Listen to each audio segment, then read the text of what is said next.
We're live from New Delhi. You're watching the India Live, India's voice to the world. I'm Lipakshi Khurana. Coming up in the next 30 minutes. US imposes new sanctions over Pakistan's nuclear-armed missile program. Islamabad terms the decision as unfortunate and biased.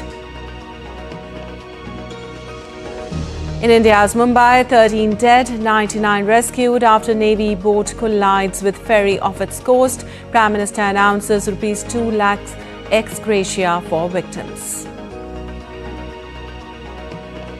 US Supreme Court agrees to hear TikTok case 9 days before social media platform faces a ban.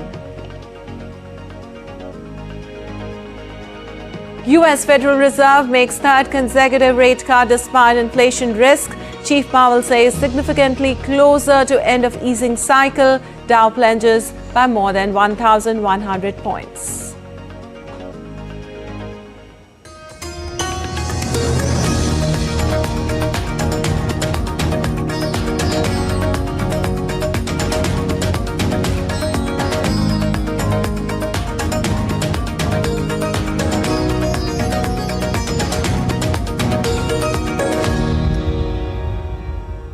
Well, on to the details now. The United States has imposed new sanctions related to Pakistan's long-range ballistic missile program, including on the state-owned defense agency that oversees the program.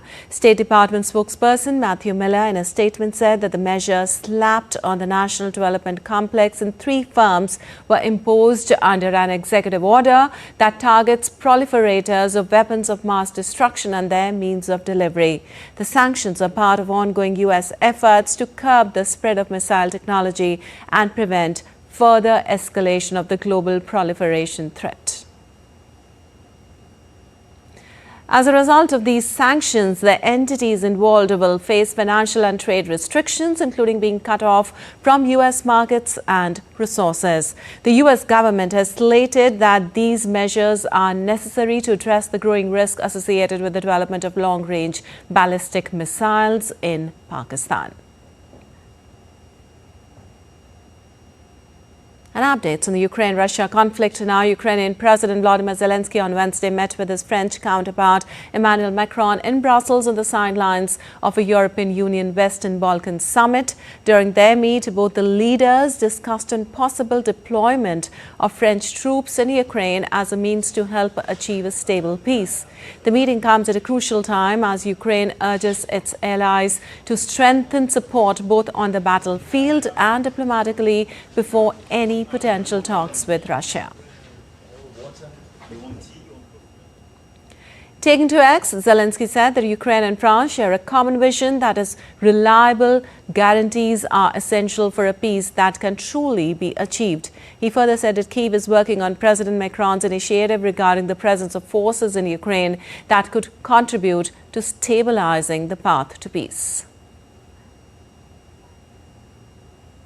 And Britain announced on Thursday that it would send an additional £225 million or to $86 million of military equipment to Ukraine. The package includes £92 million for equipment to bolster Ukraine's navy, £68 million for air defense equipment, including radars, decoy land equipment, and counter-drone electronic warfare systems. Well, £26 million to provide support and spare parts for systems previously delivered to Ukraine, £39 million to provide more than 1,000 counter-drone electronic warfare systems, and for joint procurement of respirators and equipment to enhance the protective capabilities of Ukraine's armed forces. Britain also said that it would offer more military training to Ukraine. Meanwhile, British Foreign Minister David Lammy on Wednesday urged European allies to step up their support for Ukraine. The comments came while he was in Brussels, Belgium, to meet with Ukraine's Zelensky, NATO Secretary General Mark Rutte, and other European allies to discuss military and financial support as well as military training. There is no doubt that we meet at a time when there is widespread bloodshed and loss of life on the battlefield, where Ukraine's energy supplies are being attacked on an almost daily basis, and in which the front line is bloody and feels rather merciless. For all of those reasons, it's hugely important that allies right across Europe step up in that support that they are giving Ukraine, the training that is still necessary for their armed forces, the finances that we need over the longer term, and we have to find innovative ways to find that finance. Those are the conversations that are going on so that we can put Ukraine in the strongest possible position. Well, after UK, the World Bank also approved a $2.05 billion funds to Ukraine on Wednesday. The newly allocated funds from the World Bank includes the first grant from a new $20 billion US loan fund for Kyiv that is backed by income from frozen Russian sovereign assets. The new package aimed at boosting Ukraine's financial and economic stability also includes World Bank financing of $1.05 billion that is enhanced with loan guarantees from a trust fund supported by Japan and Britain. And Germany may increase the size of its armed forces to 230,000, up from the current target of 203,000 as the NATO alliance looks to boost its strength after the Russian-Ukraine conflict. Germany's armed forces currently has some 180,000 personnel in uniform, around 20,000 short of the current target as it has been struggling for years to recruit people. NATO is set to agree new and more demanding targets for the number of allied forces and weapons in 2025, reflecting what the alliance sees as a deterioration of the security situation. Chancellor Olaf Scholz's government ramped up military spending, bringing its defense spending into line with NATO targets for the first time in decades. Budget rose toppled Scholz's three-party coalition last month, precipitating a snap election in February. And leaders of the European Union and Western Balkan countries posed for a group picture as they met for a summit in Brussels on Wednesday. The meeting was dedicated to the implementation of the growth plan and efforts towards regional integration, as well as to the possibilities to further advance gradual integration between the European Union and the region. At dinner, they discussed shared geopolitical challenges, a meeting to discuss support for Ukraine almost 3 years after Russia's full-scale invasion will gather the leaders of Germany, France, Poland and NATO, among others. And the US Supreme Court agreed on Wednesday to hear TikTok's appeal of a law that would force its Chinese owner to sell the online video sharing platform or shut it down. The US government alleges TikTok allows Beijing to collect data and spy on the users. It also says the video hosting service is a conduit to spread propaganda, though China and ByteDance strongly deny these claims. The US top court scheduled oral arguments in the case for January 10th, that is 9 days before TikTok faces a ban unless ByteDance divests from the popular app. The law signed by President Joe Biden in April would block TikTok from US app stores and web hosting services. TikTok is arguing that the law, the Protecting Americans from Foreign Adversary-Controlled Applications Act, violates its First Amendment free speech rights. The potential ban could strain US-China relations just as Donald Trump prepares to take office as president on the 20th of January.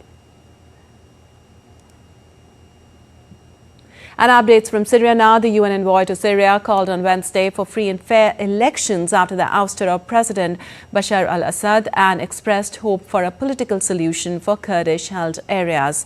Years of civil war have left the country heavily dependent on aid, deeply fragmented and desperate for justice and peace. Calling for immediate humanitarian assistance, UN Special Envoy Geir Pedersen said he hoped to see an end to international sanctions levied against Syria over Assad's abuses. Well, rooted in Syria's branch of Al-Qaeda and proscribed as a terrorist organization by several Western governments, HTS has sought to moderate its rhetoric by assuring protection for the country's many religious and ethnic minorities. It has appointed a transitional leadership that will run the country until 1st of March. Well, the country's new rulers have sought to keep its institutions going, and on Wednesday, a commercial flight took off from Damascus airport to Aleppo, the first since Assad was toppled and fled to Russia. They've also stepped up contacts with countries that had long seen Assad as a pariah and with international institutions. And the United Nations General Assembly on Tuesday adopted a resolution affirming the Palestinian people's right to self-determination by an overwhelming majority.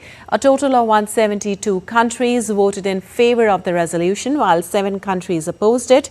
The resolution highlights the International Court of Justice's advisory opinion, which declares Israel's occupation of Palestinian territories illegal and calls for its immediate end due to its devastating impact on the Palestinian people's ability to exercise their right to self-determination as guaranteed by the UN Charter and international law.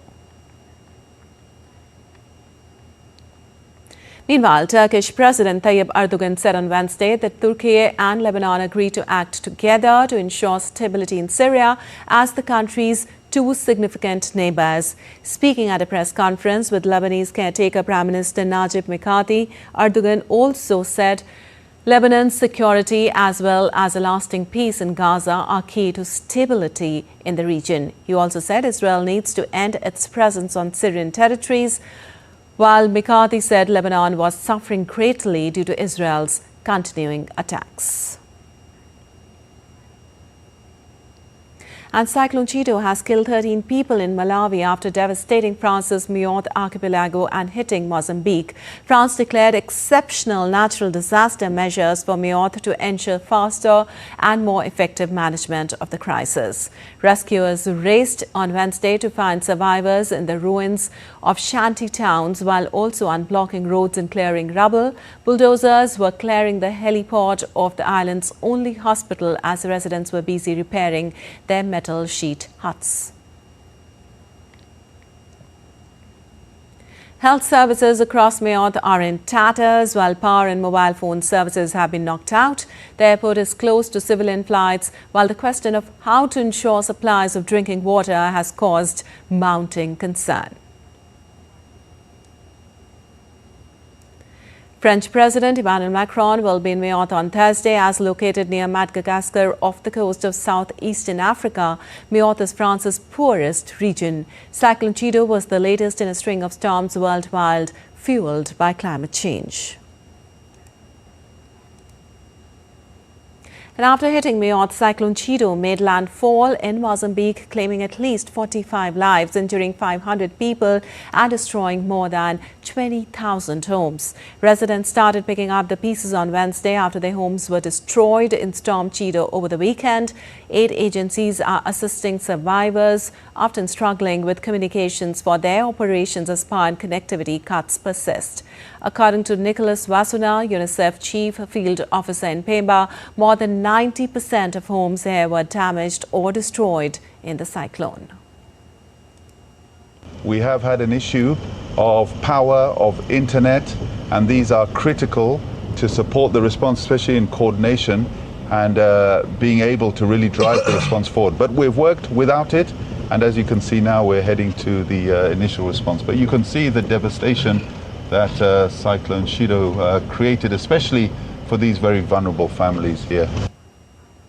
And some news from around the world now. Colombian Army's Coast Guard intercepted a shipwrecked vessel carrying close to 1.5 tons of cocaine in Buenaventura. The boat was heading to Central America. 3 men were rescued and later detained. The confiscated cocaine is estimated to hold a value exceeding $50 million in the international black market.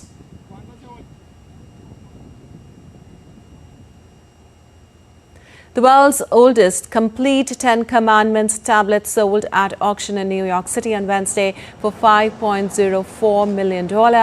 This approximately 1,500-year-old tablet fetched more than expected, surpassing its pre-auction estimate of $1 million to $2 million. It was unearthed in 1913 during railway excavation along the southern coast of Israel.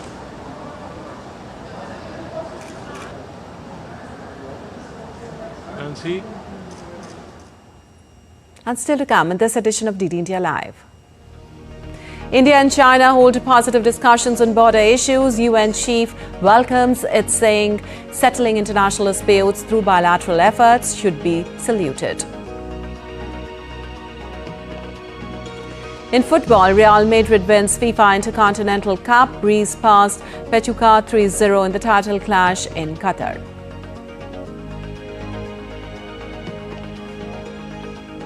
And 2025 numerals arrive in Times Square for New Year's Eve celebrations.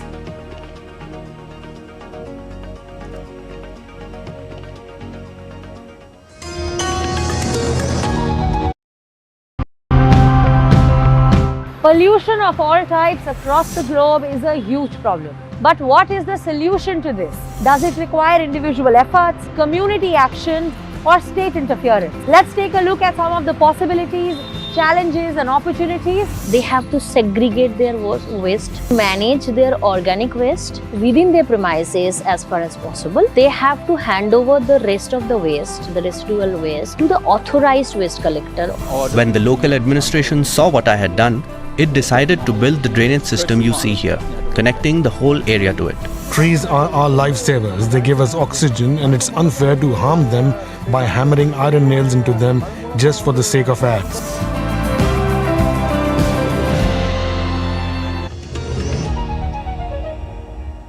Welcome back. You're watching DD India Live. I'm Lupakshi Kuran, and moving on, at least 13 people were killed and 99 rescued after an Indian Navy speedboat crashed into a ferry off the Mumbai coast on Wednesday. According to official statement, the Indian Navy craft lost control while undertaking engine trials in Mumbai harbour due to engine malfunction. As a result, the boat collided with a passenger ferry, which subsequently capsized. The ferry was transporting passengers from Gateway of India to Elephanta Island.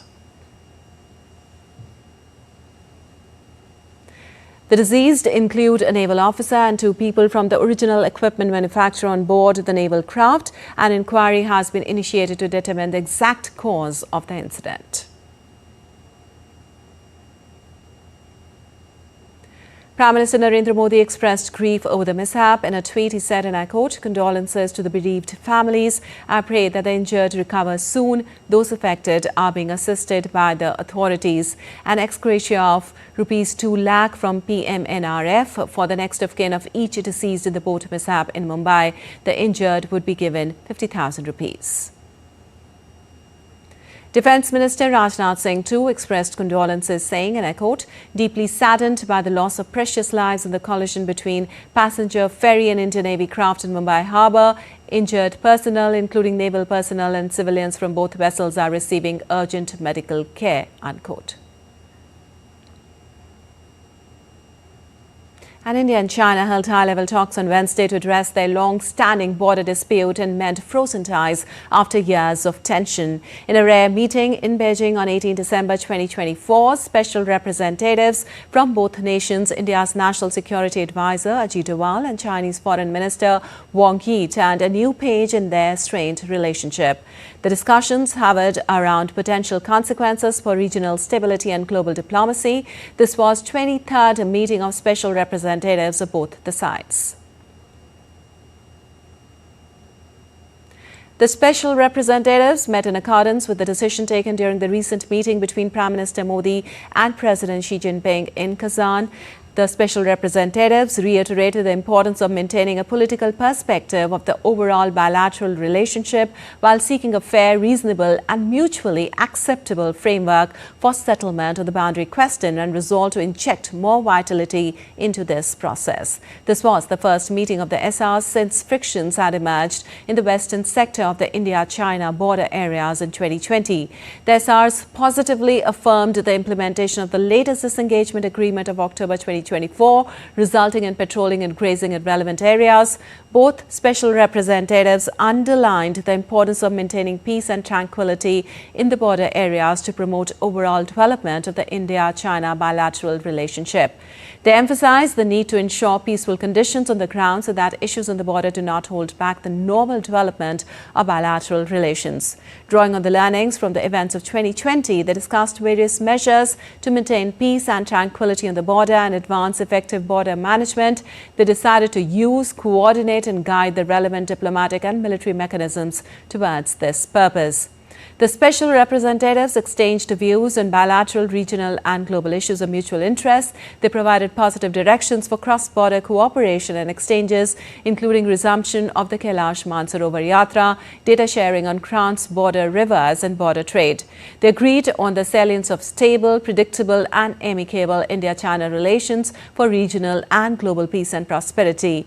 NSA invited Wang Yi to visit India at a mutually convenient date to hold the next round of special representatives meeting. Besides the special representatives meeting on border issue, NSA Ajit Doval also called upon Chinese Vice President Han Zheng in Beijing, noting that next year will mark the 75th anniversary of the establishment of diplomatic relations between China and India. China's Han said the two sides should implement the important consensus reached by the leaders of the two countries, maintain the momentum of high-level exchanges, foster political mutual trust and gradually resume institutional dialogue as well as exchanges and cooperation in such fields as economy, trade and culture to bring bilateral relations back onto the track of stable development.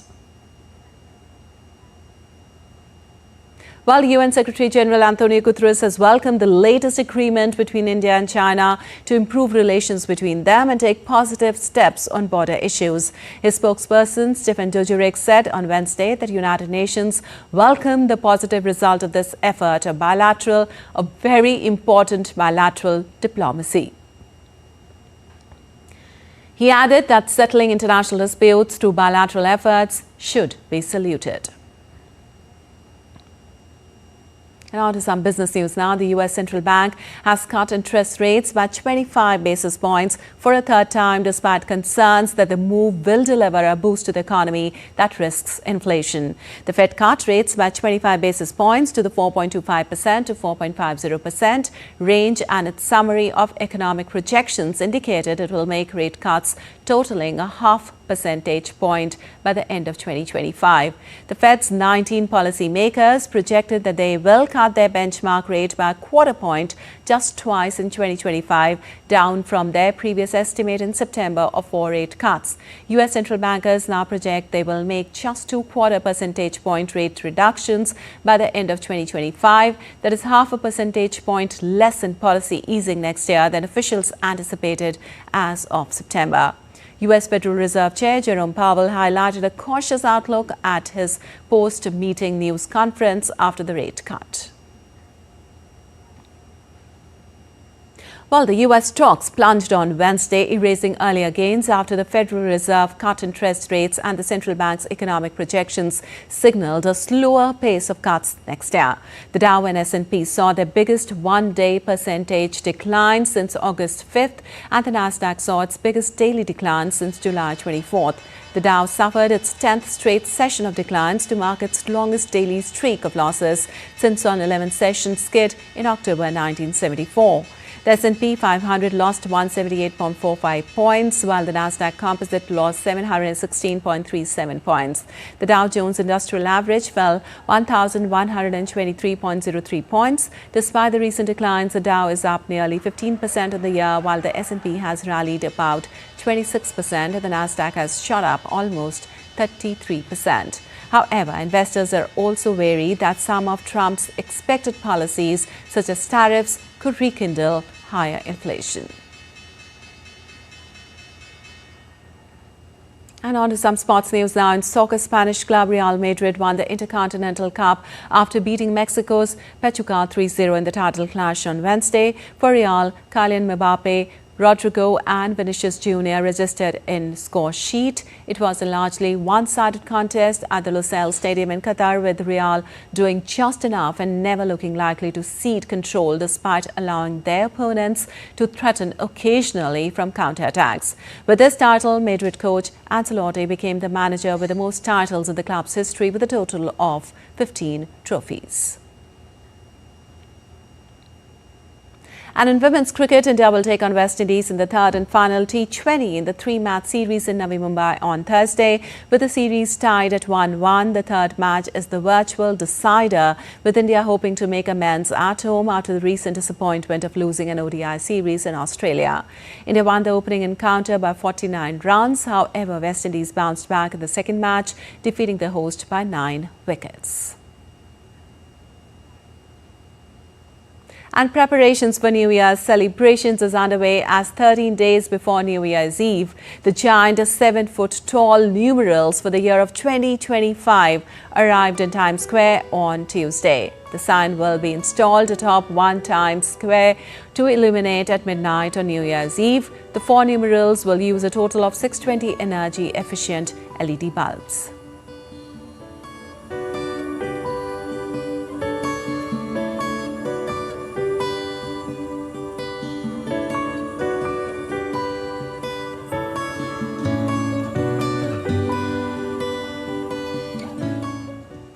While India's public broadcaster Prasar Bharati has recently launched Waves, entering the field of OTT platform. Waves provide a complete infotainment ecosystem to digital media and OTT audiences. If you also want great content for free, then download Waves today. All right, we'll be back with more news as it breaks here on DD India. I'm Nipakshi Khurana from all of us here in Delhi. Thanks for watching DD India Live.